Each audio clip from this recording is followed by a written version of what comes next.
Alia orchid ಸಂಸ್ಥೆಯ ವತಿಯಿಂದ ಕದ್ರಿ ಪಾರ್ಕ್ನಲ್ಲಿ ಏಪ್ರಿಲ್ 16ರವರೆಗೆ ಆರ್ಕಿಡ್ ಪ್ರದರ್ಶನ ಮತ್ತು ಮಾರಾಟದ ಉದ್ಘಾಟನಾ ಸಮಾರಂಭ ನಡೆಯಿತು.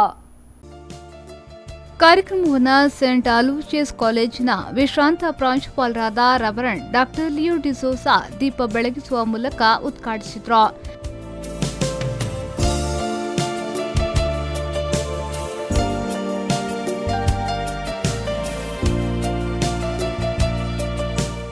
ಬಳಿಕ ಮಾತನಾಡಿದ ಅವರು, ಹಿಂದೆ ಮಂಗಳೂರಿನ ಜನತೆಗೆ ಆರ್ಕಿಡ್ ಗಿಡಗಳ ಬಗ್ಗೆ ತಿಳಿದಿರಲಿಲ್ಲ.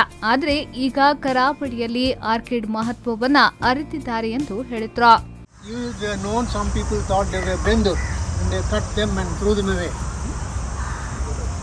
It's only now people have recognized the value of orchids, and we are very, very happy that Weenie has put in a lot of effort to make orchids not only known into Mangalore but also to be available, not only just available but available at a very affordable cost.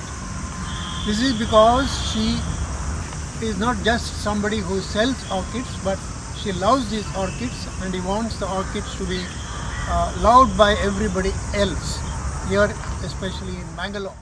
ಪ್ರದರ್ಶನದಲ್ಲಿ ಆರ್ಕಿಡ್ನಿಂದ ತಯಾರಾದ ನವಿಲುಗಳು ಒಂದು ಗರಿ ಬಿಚ್ಚಿ ನಿಂತರೆ ಇನ್ನೊಂದು ಗರಿಯನ್ನ ಹರಿಬಿಟ್ಟು ಗಮನ ಸೆಳೆಯುತ್ತಿತ್ತು.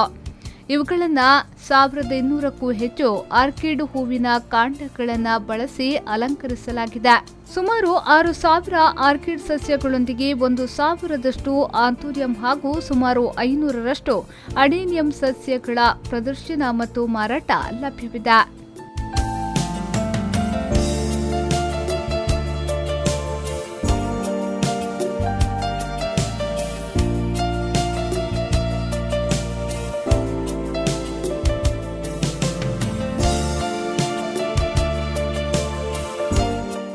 Bureau report, ವಿ4 ನ್ಯೂಸ್ 24/7 ಮಂಗಳೂರು.